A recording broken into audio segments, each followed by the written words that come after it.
this metric age, it was still the 1,000-foot telescope, not the 300-meter one. The great saucer, set among the mountains, was already half full of shadow, as a tropical sun dropped swiftly to rest. But the triangular raft of the antenna complex, suspended high above its center, still blazed with light. From the ground far below, it would have taken keen eyes to notice the two human figures in the aerial maze of girders, supporting cables, and waveguides. "The time has come," said Dr. Dmitry Mazevich to his old friend Haywood Floyd, "to talk of many things, of shoes and spaceships and sealing wax, but mostly of monoliths and malfunctioning computers." So that's why you got me away from the conference. Not that I really mind. I've heard Carl give that SETI speech so many times I can recite it myself. And the view certainly is fantastic. You know, all the times I've been to Arecibo, I've never made it up here to the antenna feed. Shame on you. I've been here 3 times. Imagine, we're listening to the whole universe, but no one can overhear us. So let's talk about your problem. What problem? To start with, why you had to resign as chairman of the National Council on Astronautics. I didn't resign. The University of Hawaii pays a lot better. Okay, you didn't resign. You were one jump ahead of them. After all these years, Woody, you can't fool me, and you should give up trying. If they offered the NCA back to you right now, would you hesitate? All right, you old Cossack. What do you want to know? First of all, there are lots of loose ends in the report you finally issued after so much prodding. We'll overlook the ridiculous and frankly illegal secrecy with which your people dug up the Tycho monolith. That wasn't my idea. I'm glad to hear it. I even believe you. And we appreciate the fact that you're now letting everyone examine the thing, which of course is what you should have done in the first place. Not that it's done much good. There was a gloomy silence while the two men contemplated the black enigma up there on the moon, still contemptuously defying all the weapons that human ingenuity could bring to bear upon it. Then the Russian scientist continued, "Anyway, whatever the Tycho monolith may be, there's something more important out at Jupiter. That's where it sent its signal, after all, and that's where your people ran into trouble. Sorry about that, by the way, though Frank Poole was the only one I knew personally. Met him at the '98 IAF Congress. He seemed a good man." "Thank you. They were all good men. I wish we knew what happened to them." "Whatever it was, surely you'd admit that it now concerns the whole human race, not merely the United States. You can no longer try to use your knowledge for purely national advantage. Dmitri, you know perfectly well that your side would have done exactly the same thing, and you'd have helped. You're absolutely right, but that's ancient history, like the just departed administration of yours that was responsible for the whole mess. With a new president, perhaps wiser counsels will prevail. Possibly. Do you have any suggestions? And are they official or just personal hopes? Entirely unofficial at the moment, what the bloody politicians call exploratory talks, which I shall flatly deny ever occurred. Fair enough. Go on. Okay, here's the situation. You're assembling Discovery 2 in parking orbit as quickly as you can, but you can't hope to have it ready in less than 3 years, which means you'll miss the next launch window. I neither confirm nor deny. Remember, I'm merely a humble university chancellor, the other side of the world from the Astronautics Council. And your last trip to Washington was just a holiday to see old friends, I suppose. To continue, our own Alexei Leonov. I thought you were calling it German Titov. Wrong, Chancellor. The dear old CIA's let you down again. Leonov it is, as of last January. And don't let anyone know I told you it will reach Jupiter at least a year ahead of Discovery. Don't let anyone know I told you we were afraid of that. But do go on. Because my bosses are just as stupid and short-sighted as yours, they want to go it alone, which means that whatever went wrong with you may happen to us, and we'll all be back to square one, or worse. What do you think went wrong? We're just as baffled as you are. And don't tell us you haven't got all of Dave Bowman's transmissions. Of course we have. Right up to that last, my God, it's full of stars. We've even done a stress analysis on his voice patterns. We don't think he was hallucinating. He was trying to describe what he actually saw. And what do you make of his Doppler shift? Completely impossible, of course. When he lost his signal, he was receding at 1/10 of the speed of light. And he's reached that in less than 2 minutes. 250,000 gravities. So he must have been killed instantly. Don't pretend to be naive, Woody. Your space pod radios aren't built to withstand even 100th of that acceleration. If they could survive, so could Bowman, at least until we lost contact. Just doing an independent check on your deductions. From there on, we're as much in the dark as you are, if you are. Merely playing with lots of crazy guesses I'd be ashamed to tell you. Yet none of them, I suspect, will be half as crazy as the truth. In small crimson explosions, the navigation warning lights winked on all around them, and the 3 slim towers supporting the antenna complex began to blaze like beacons against a darkening sky. The last red sliver of the sun vanished below the surrounding hills. Haywood Floyd waited for the green flash, which he had never seen. Once again, he was disappointed. So, Dmitri, he said, let's get to the point. Just what are you driving at? There must be a vast amount of priceless information stored in Discovery's databanks. Presumably it's still being gathered, even though the ship stopped transmitting. We'd like to have that.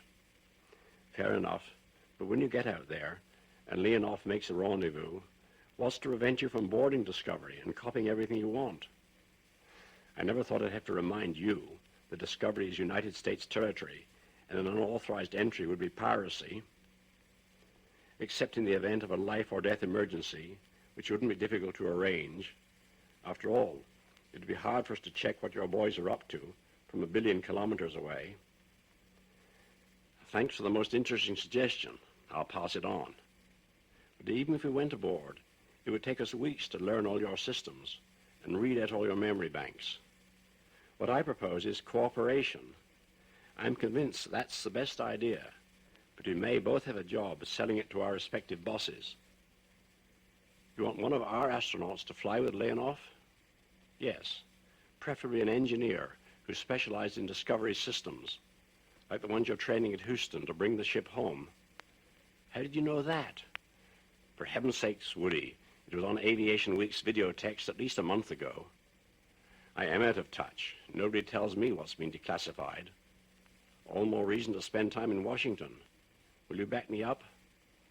Absolutely. I agree with you 100%, but what? We both have to deal with dinosaurs with brains in their tails.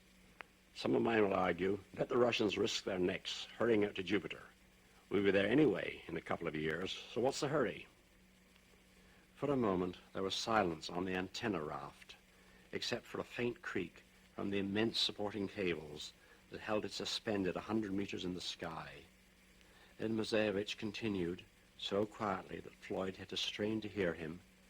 Has anyone checked Discovery's orbit lately? I really don't know, but I suppose so. Anyway, why bother? It's a perfectly stable one. Indeed. Let me tactlessly remind you of an embarrassing incident from the old NASA days. Your first space station, Skylab. It was supposed to stay up at least a decade, but you didn't do your calculations right. The air drag in the ionosphere was badly underestimated, and it came down years ahead of schedule. I'm sure you remember that little cliffhanger, even though you were a boy at the time. It was the year I graduated, and you know it. But Discovery doesn't go anywhere near Jupiter. Even at Perigove, it's much too high to be affected by atmospheric drag. I've already said enough to get me exiled again, and you might not be allowed to visit me next time. So just ask your tracking people to do their job more carefully, will you? And remind them that Jupiter has the biggest magnetosphere in the solar system. I understand what you're driving at. Many thanks. Anything else before we go down? I'm starting to freeze. Don't worry, old friend. As soon as you let all this filter through to Washington, wait a week or so until I'm clear. Things are going to get very, very hot.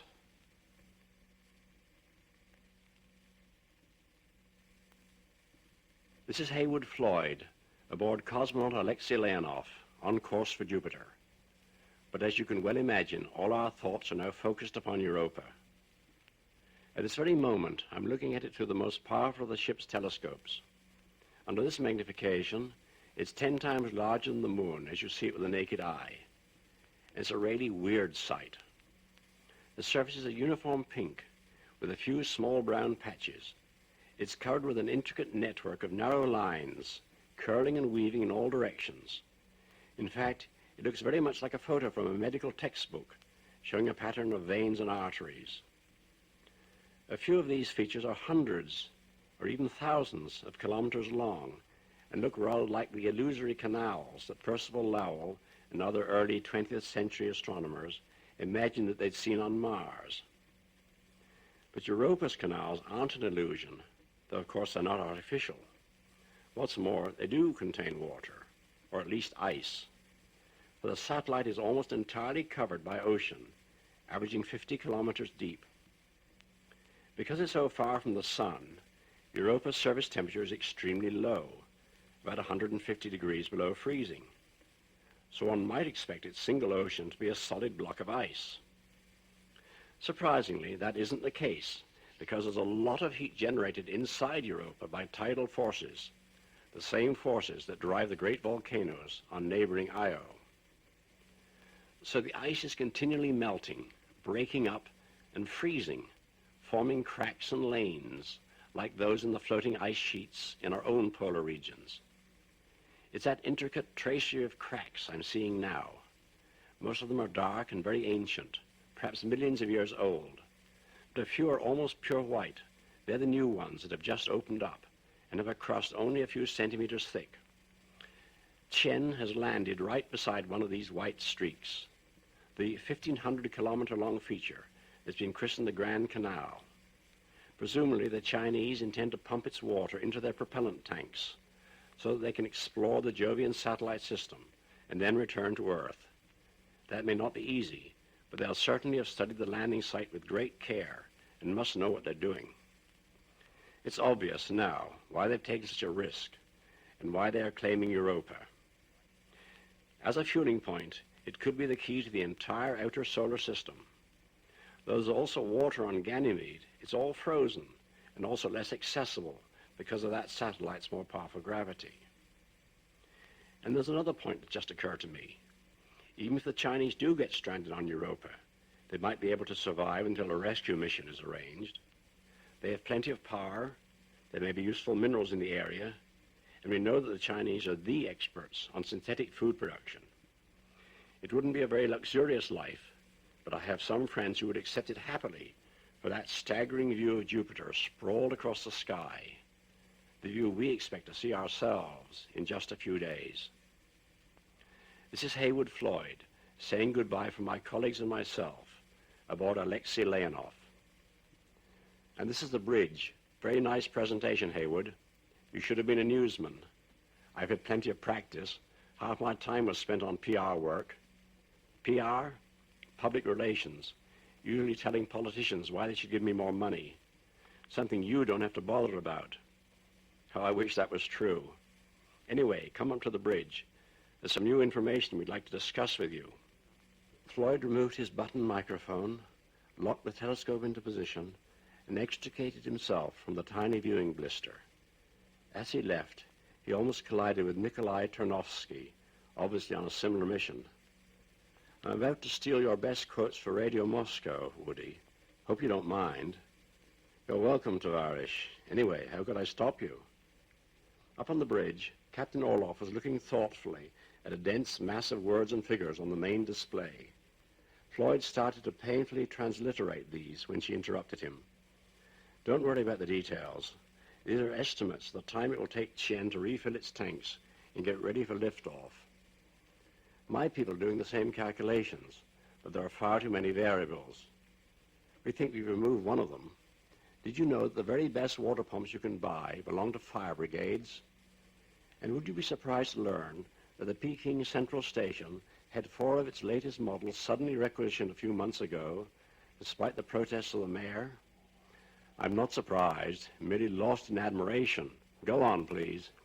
That may be a coincidence, but those pumps would be just the right size, making educated guesses about pipe deployment, drilling through the ice, and so on.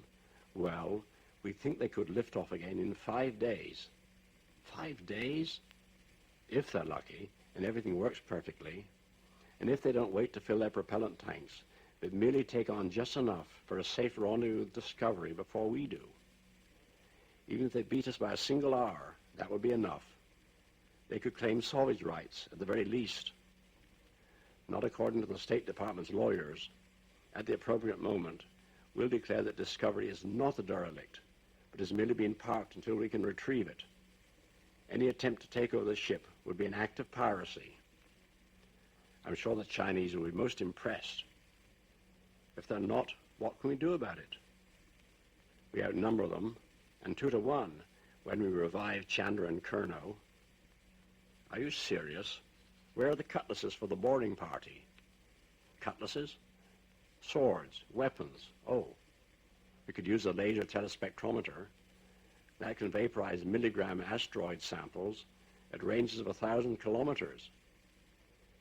I'm not sure I like this conversation. My government certainly would not condone violence, except, of course, in self-defense. You naive Americans, we're more realistic. We have to be. All your grandparents died of old age, Haywood. 3 of mine were killed in the Great Patriotic War. When they were alone together, Tanya always called him Woody, never Haywood. She must be serious. Or was she merely testing his reactions? Anyway, Discovery is merely a few $1 billion worth of hardware. The ship is not important, only the information it carries. Exactly, information that could be copied and then erased. You do get some cheerful ideas, Tanya. Sometimes I think that all Russians are a little paranoid. Thanks to Napoleon and Hitler, we've earned every right to be. But don't tell me that you haven't already worked that, what you call it, scenario out for yourself. It wasn't necessary, Floyd answered rather glumly. The State Department's already done it for me, with variations. We'll just have to see which one the Chinese come up with. And I wouldn't be in the least surprised if they outguess us again.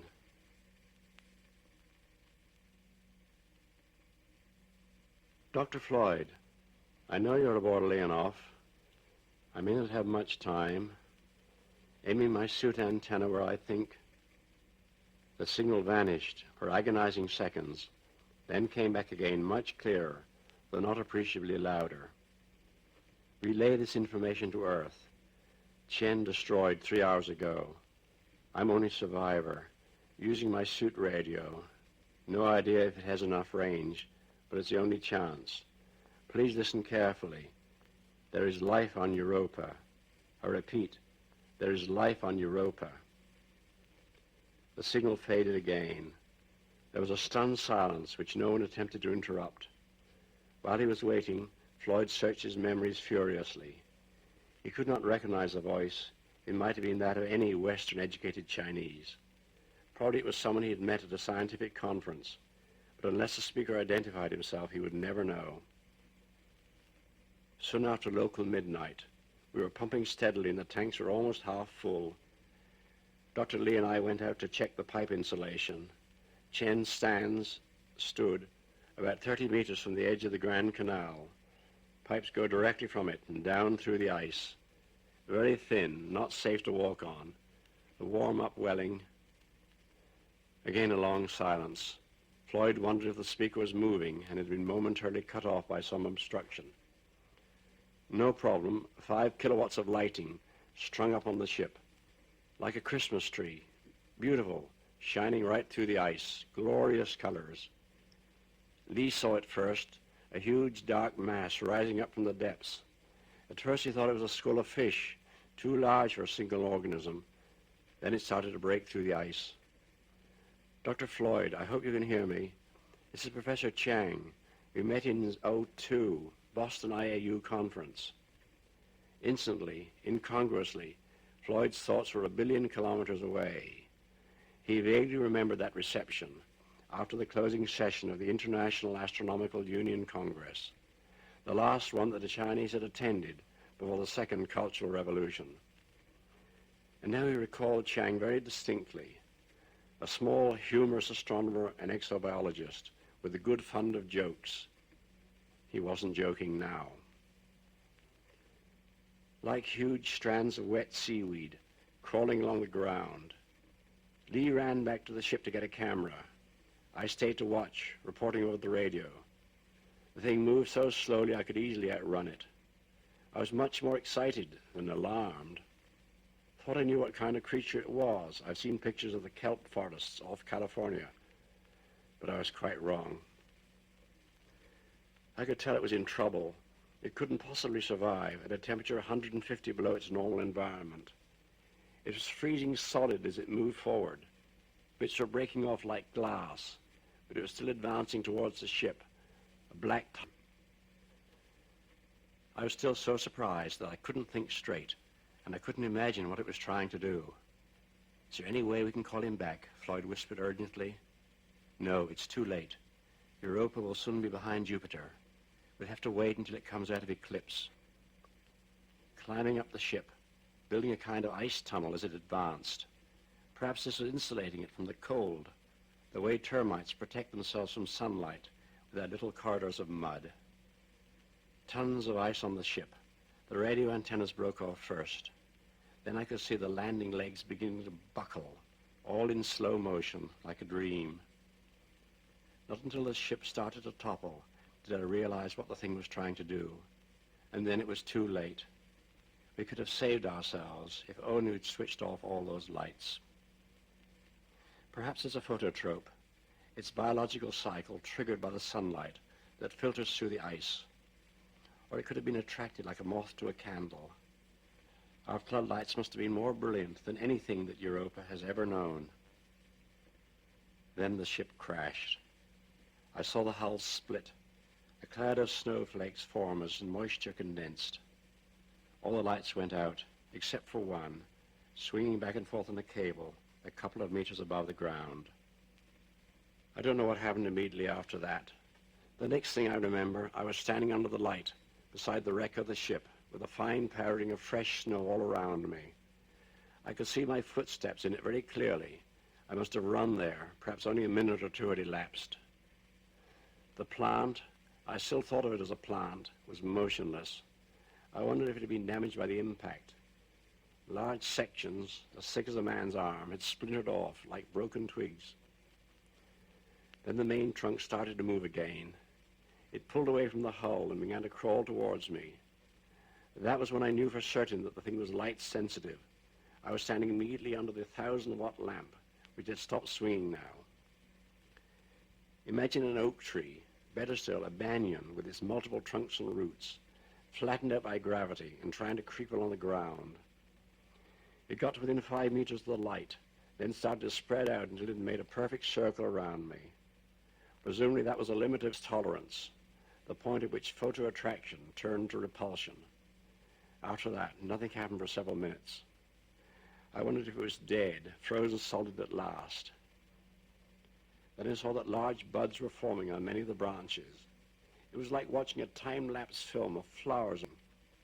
In fact, I thought they were flowers, each about as big as a man's head. Delicate, beautifully colored membranes started to unfold. Even then, it occurred to me that no one, no thing, could ever have seen those colors before. They had no existence until we brought our lights, our fatal lights, to this world. Tendrils, stamens, waving feebly, I walked over to the living wall that surrounded me so that I could see exactly what was happening. Neither then or at any other time had I felt the slightest fear of the creature. I was certain that it was not malevolent, if indeed it was conscious at all. There were scores of the big flowers in various stages of unfolding. Now they reminded me of butterflies just emerging from the chrysalis, wings crumpled, still feeble. I was getting closer and closer to the truth. But they were freezing, dying as quickly as they formed. Then, one after another, they dropped off from the parent buds. For a few moments they flopped around like fish stranded on dry land, and at last I realized exactly what they were. Those membranes weren't petals. They were fins, or their equivalent. This was the free-swimming, larval stage of the creature. Probably it spends much of its life rooted on the seabed, then sends these mobile offspring in search of new territory, just like the corals of Earth's oceans. I kneeled down to get a closer look at one of the little creatures. The beautiful colors were fading now to a drab brown. Some of the petal fins had snapped off, becoming brittle shards as they froze. But it was still moving feebly, and as I approached it tried to avoid me. I wondered how it sensed my presence. Then I noticed that the stamens, as I'd called them, all carried bright blue dots at their tips. They looked like tiny star sapphires, or the blue eyes along the mantle of a scallop, aware of light, but unable to form true images. As I watched, the vivid blue faded. The sapphires became dull, ordinary stones. Dr. Floyd, or anyone else who's listening, I haven't much more time. Jupiter will soon block my signal, but I've almost finished. I knew then what I had to do. The cable to that 1,000-watt lamp was hanging almost to the ground. I gave it a few tugs, and the light went out in a shower of sparks. I wondered if it was too late. For a few minutes, nothing happened. So I walked over to the wall of tangled branches round me and kicked it. Slowly, the creature started to unweave itself and to retreat back to the canal. There was plenty of light. I could see everything perfectly. Ganymede and Callisto were in the sky. Jupiter was a huge, thin crescent, and there was a big auroral display on the night side at the Jovian end of the Io flux tube. There was no need to use my helmet light. I followed the creature all the way back to the water, encouraging it with more kicks when it slowed down, feeling the fragments of ice crunching all the time beneath my boots. As it neared the canal, it seemed to gain strength and energy, as if it knew that it was approaching its natural home. I wondered if it would survive to bud again. It disappeared to the surface, leaving a few last dead larvae on the alien land. The exposed free water bubbled for a few minutes until a scab of protective ice sealed it from the vacuum above. Then I walked back to the ship to see if there was anything to salvage. I don't want to talk about that. I've only 2 requests to make, Doctor. When the taxonomists classify this creature, I hope they'll name it after me. And when the next ship comes here, ask them to take our bones back to China. Jupiter will be cutting us off in a few minutes. I wish I knew whether anyone was receiving me. Anyway, I'll repeat this message when we're in line of sight again, if my suit's life support system lasts that long. This is Professor Chang on Europa, reporting the destruction of spaceship Chen. We landed beside the Grand Canal and set up our pumps at the edge of the ice. The signal faded abruptly, came back for a moment, then disappeared completely below the noise level. Although Leonov listened again on the same frequency, there was no further message from Professor Chang.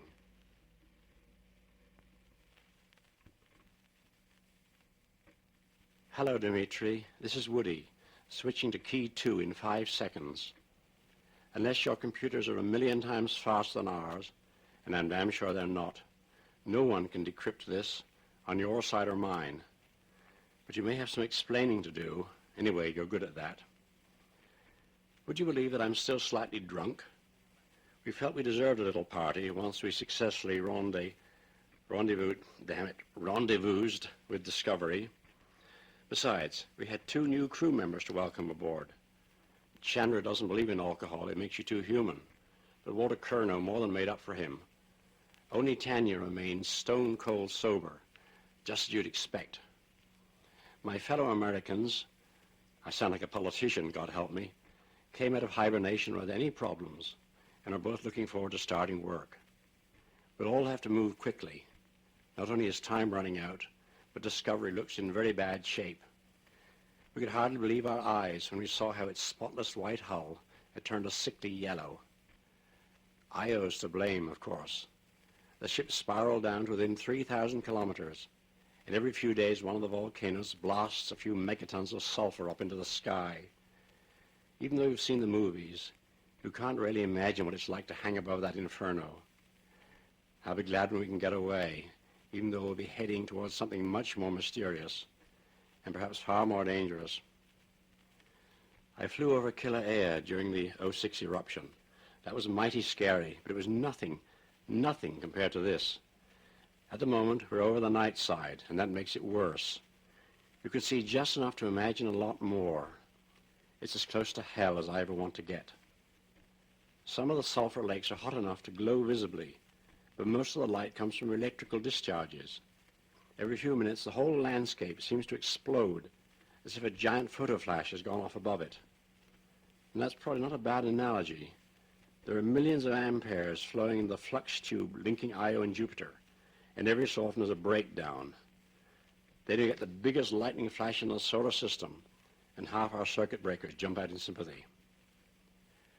There's just been an eruption right on the terminator, and I can see a huge cloud expanding as it comes up towards us, climbing into the sunlight. I doubt if it will reach our altitude, and even if it does, it will be harmless by the time it gets here. But it looks ominous. A space monster trying to devour us. Soon after we got here, I realized that Io reminded me of something. It took me a couple of days to work it out. Then I had to check the mission archives, because the ship's library couldn't help. Shame on it. Do you remember how I introduced you to The Lord of the Rings when we were kids back at the Oxford Conference? Well, Io is Mordor. Look up part 3. There's a passage about rivers of molten rock that wound their way until they cooled and lay like twisted dragon shapes vomited from the tormented earth. That's a perfect description. How did Tolkien know, a quarter of a century before anyone ever saw a picture of Io? Talk about nature imitating art.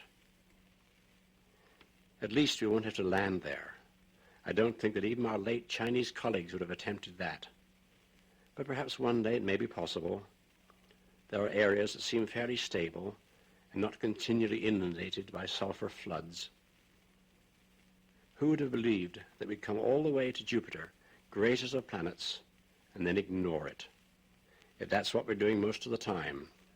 And when we're not looking at Io or Discovery, we're thinking about the artifact. It's still 10,000 kilometers away, up there at the libration point. But when I look at it through the main telescope, it seems close enough to touch. Because it's so completely featureless, there's no indication of size. No way the eye can judge it's really a couple of kilometers long. If it's solid, it must weigh billions of tons. But is it solid? It gives almost no radar echo, even when it's square on to us. We can see it only as a black silhouette against the clouds of Jupiter, 300,000 kilometers below. Apart from its size, it looks exactly like the monolith we dug up on the moon. Well, tomorrow we'll go aboard Discovery. I don't know when I'll have time or opportunity to speak to you again. But there's one more thing, old friend, before I sign off. It's Caroline. She never really understood why I had to leave Earth. And in a way, I don't think she's ever quite forgiven me. Some women believe that love isn't the only thing, but everything. Perhaps they're right. Anyway, it's certainly too late to argue now. Try and cheer her up when you have a chance. She talks about going back to the mainland. I'm afraid that if she does, if you can't get through to her, try to cheer up Chris. I miss him more than I care to say. He'll believe Uncle Dmitri if you say that his father still loves him and will be coming home just as quickly as he can.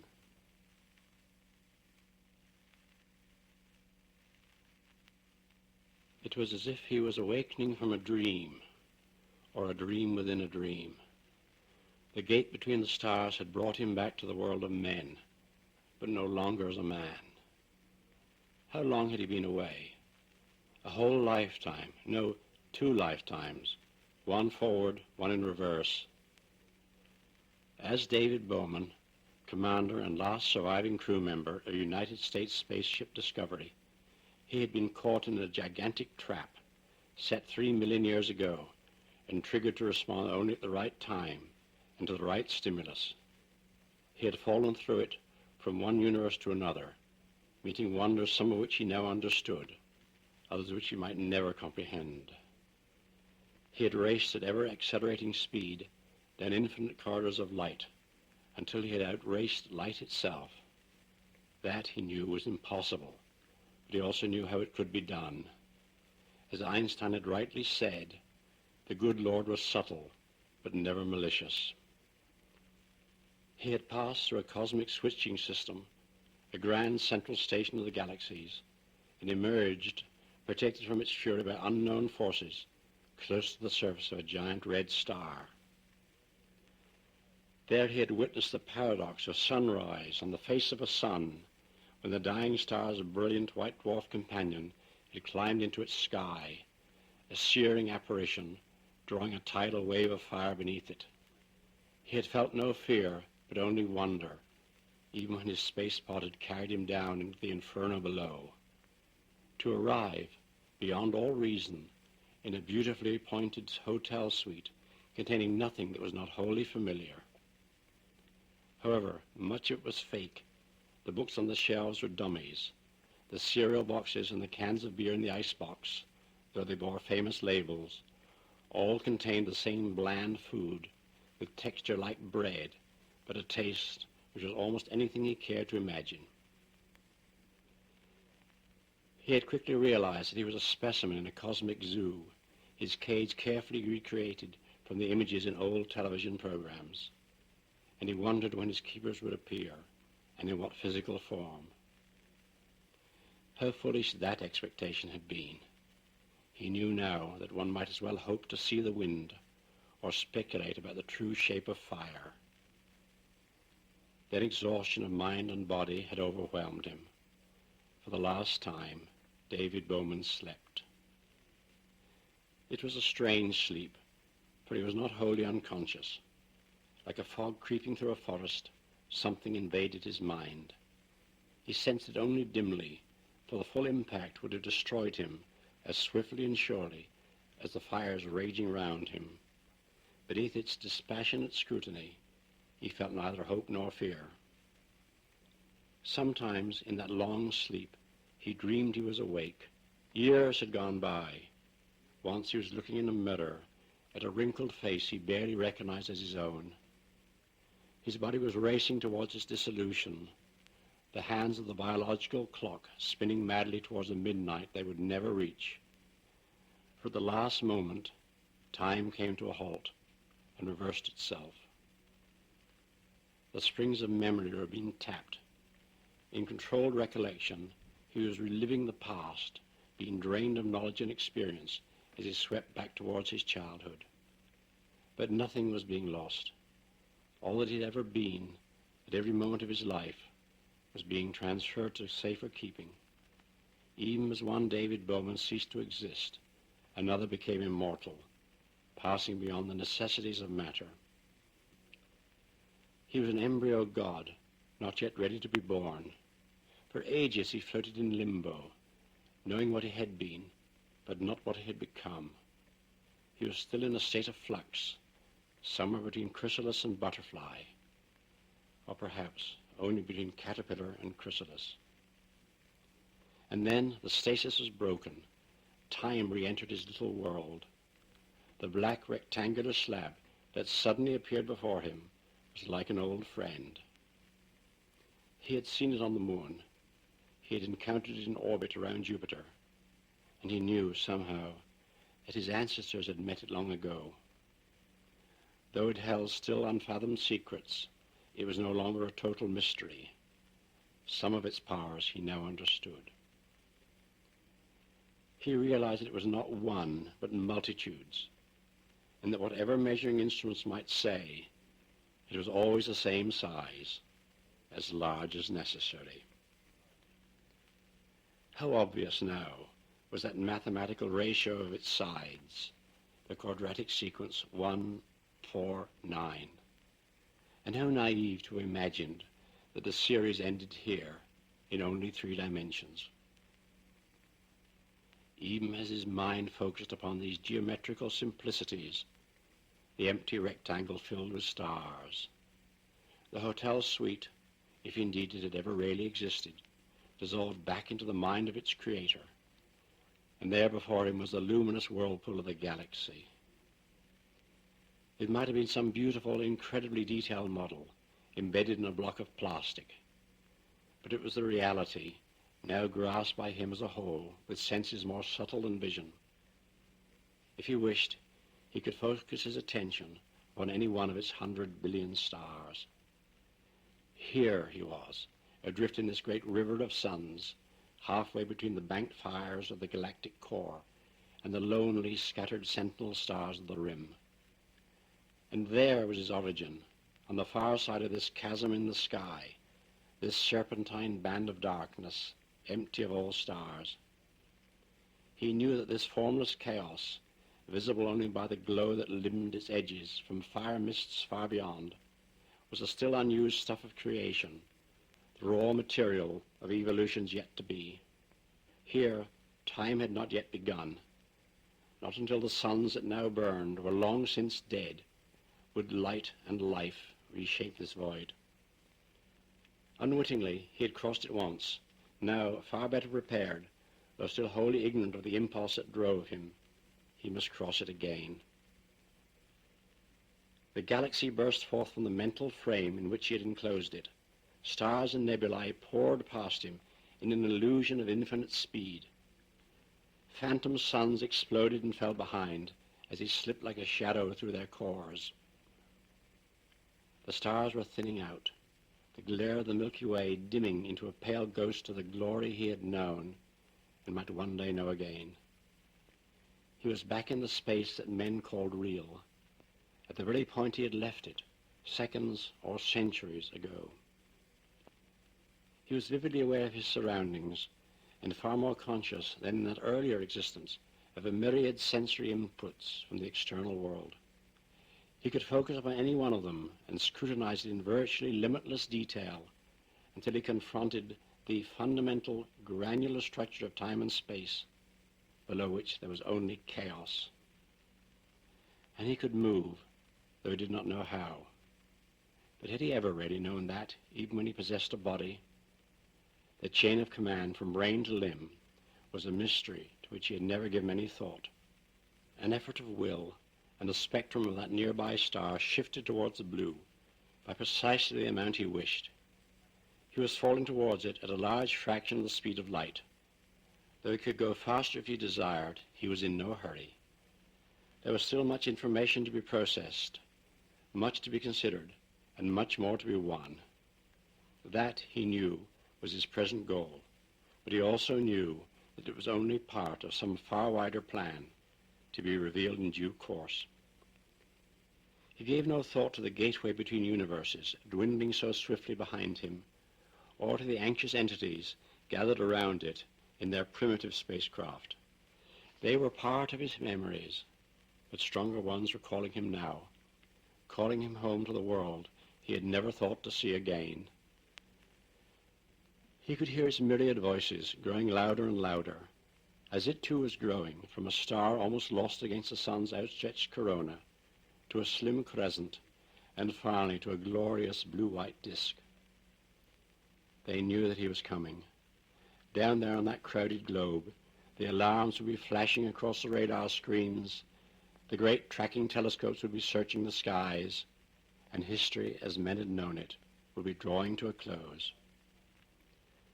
1,000 kilometers below, he became aware that a slumbering cargo of death had awoken and was stirring in its orbit. The feeble energies it contained were no possible menace to him. Indeed, he could profitably use them. He entered the maze of circuitry and swiftly traced the way to its lethal core. Most of the branchings could be ignored. They were blind alleys, devised for protection. Beneath his scrutiny, their purpose was childishly simple. It was easy to bypass them all. Now there was a single last barrier, a crude but effective mechanical relay holding apart two contacts. Until they were closed, there would be no power to activate the final sequence. He put forth his will, and for the first time knew failure and frustration.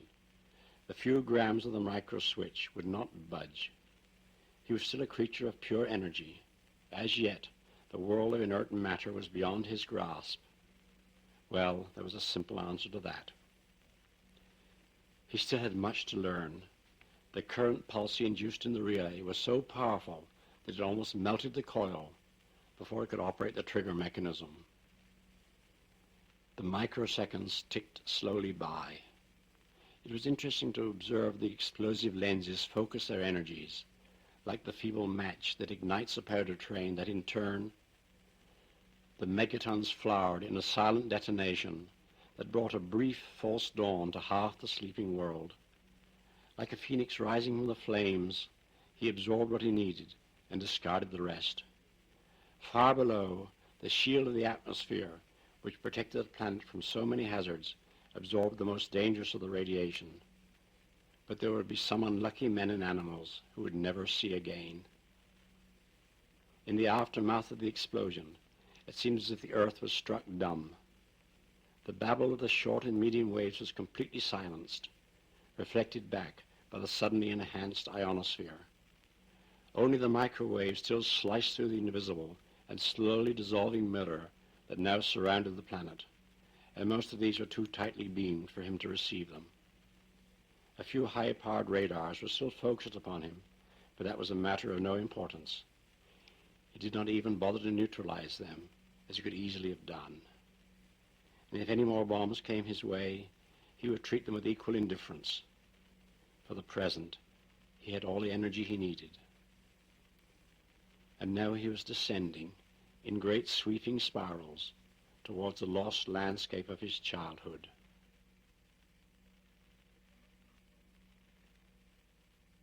Now the long wait was ending. On yet another world, intelligence had been born and was escaping from its planetary cradle. An ancient experiment was about to reach its climax. Those who had begun that experiment so long ago had not been men or even remotely human, but they were flesh and blood, and when they looked out across the deeps of space, they had felt awe and wonder and loneliness. As soon as they possessed the power, they set forth for the stars. In their explorations, they encountered life in many forms and watched the workings of evolution on 1,000 worlds. They saw how often the first faint sparks of intelligence flickered and died in the cosmic night.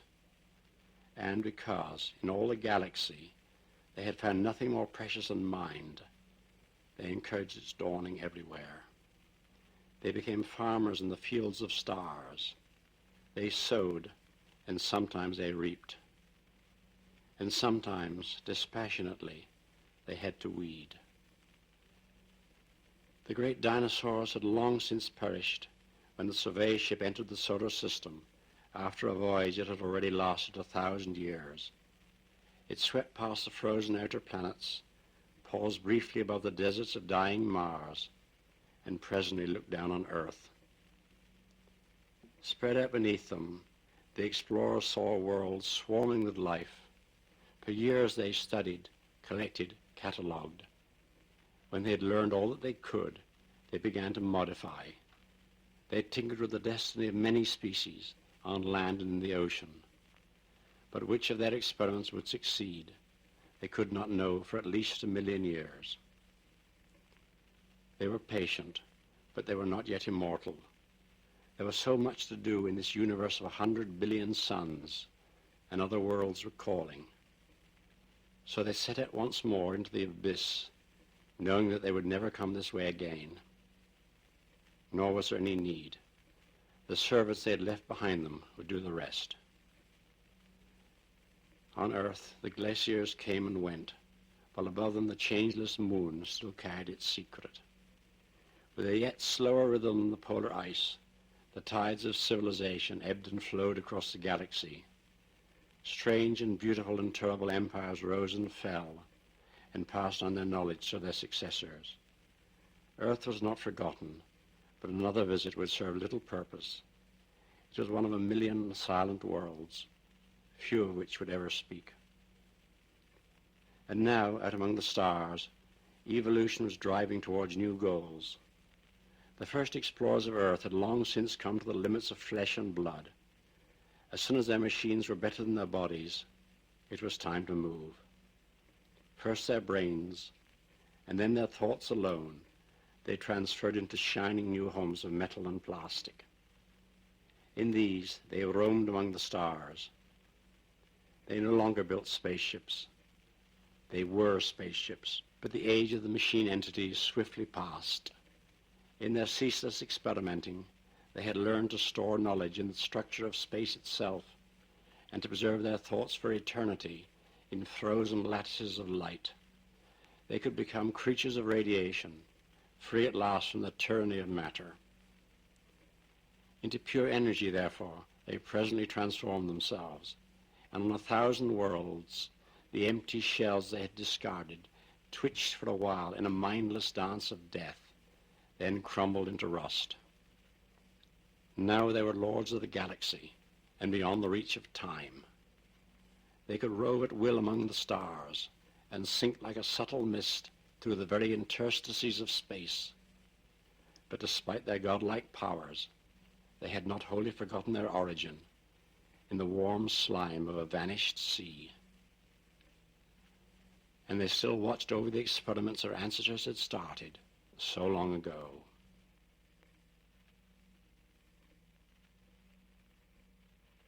Epilogue 20,001. Only during the last few generations had the Europans ventured into the far side, beyond the light and warmth of their never-setting sun, into the wilderness where the ice which once covered all their world may still be found. And even fewer have remained there to face the brief and fearful night that comes, when the brilliant but powerless, cold sun sinks below the horizon. Yet already, those few hardy explorers have discovered that the universe around them is stranger than they ever imagined. The sensitive eyes they developed in the dim oceans still serve them well. They can see the stars and the other bodies moving in their sky. They have begun to lay the foundations of astronomy, and some daring thinkers have even surmised that the great world of Europa is not the whole of creation. Very soon after they had emerged from the ocean, during the explosively swift evolution forced upon them by the melting of the ice, they had realized that the objects in the sky fell into 3 distinct classes. Most important, of course, was the sun. Some legends, though few took them seriously, claimed that it had not always been there, but that it appeared suddenly, heralding a brief cataclysmic age of transformation when much of Europa's teeming life had been destroyed. If this was indeed true, it was a small price to pay for the benefits that poured down from the tiny, inexhaustible source of energy that hung unmoving in the sky. Perhaps the cold sun was his distant brother, banished for some crime and condemned to march forever round the vault of heaven. It was of no importance, except to those peculiar Europans who were always asking questions about matters that all sensible folk took for granted. Still, it must be admitted that these cranks had made some interesting discoveries during the excursions into the darkness of Far Side. They claimed, though this was hard to believe, that the whole sky was sprinkled with uncountable myriads of tiny lights, even smaller and feebler than the cold sun. They varied greatly in brilliance, and they never moved. Against this background, there were 3 objects which did move, apparently obeying complex laws which no one had yet been able to fathom. And unlike all the others in the sky, they were quite large, though both shape and size varied continually. Sometimes they were disks, sometimes half circles, sometimes slim crescents. They were obviously closer than all the other bodies in the universe, for their surfaces showed an immense wealth of complex and ever-changing detail. The theory that they were indeed other worlds had at last been accepted, though no one, except a few fanatics, believed that they could be anything like as large or as important as Europa. One lay towards the sun and was in a constant state of turmoil. On its night side could be seen the glow of great fires, a phenomenon still beyond the understanding of the Europans, for their atmosphere, as yet, contains no oxygen. And sometimes vast explosions hurled clouds of debris up from the surface. If the sunward globe is indeed a world, it must be a very unpleasant place to live. Perhaps even worse than the night side of Europa. The two outer and more distant spheres seem to be much less violent places, yet in some ways they are even more mysterious. When darkness falls upon their surfaces, they too show patches of light, but these are very different from the swiftly changing fires of the turbulent inner world. They burn with an almost steady brilliance and are concentrated in a few small areas, though over the generations, these areas have grown and multiplied. But strangest of all are the lights, fierce as tiny suns, that can often be observed moving across the darkness between these other worlds. Once, recalling the bioluminescence of their own seas, some Europeans have speculated that these might indeed be living creatures, but their intensity makes it almost incredible. Nevertheless, more and more thinkers believe that these lights, the fixed patterns and the moving suns, must be some strange manifestation of life. Against this, however, there is one very potent argument. If they are living things, why do they never come to Europa? Yet there are legends. Thousands of generations ago, soon after the conquest of the land, it is said that some of these lights came very close indeed, but they always exploded in sky-filling blasts that far outshone the sun. And strange, hard metals rained down from the land. Some of them are still worshipped to this day. None is as holy, though, as the huge black monolith that stands on the frontier of eternal day, one side forever turned towards the unmoving sun, the other facing to the land of night. 10 times the height of the tallest European, even when he raises his tendrils to the fullest extent, it is the very symbol of mystery and unattainability. For it has never been touched. It can only be worshipped from afar. Around it lies a circle of power which repels all who try to approach. It is that same power, many believe, that keeps at bay those moving lights in the sky. If it ever fails, they will descend upon the virgin continents and shrinking seas of Europa, and their purpose will at last be revealed. The Europeans would be surprised to know with what intensity and baffled wonder that black monolith is also studied by the minds behind those moving lights. For centuries now, their instruments have watched it from space, and ever and again an automatic probe has made a cautious descent from orbit, always with the same disastrous result. For until the time is ripe, the monolith will permit no contact. When that time comes, when perhaps the Europeans have invented radio and discovered the messages continually bombarding them from so close at hand, the monolith may change its strategy. It may, or it may not, choose to release the entities who slumber within it, so that they can bridge the gulf between the Europeans and the race to which they once held allegiance. And it may be that no such bridge is possible, and that two such alien forms of consciousness can never coexist. If this is so, then only one of them can inherit the solar system. Which it will be, not even the gods know yet.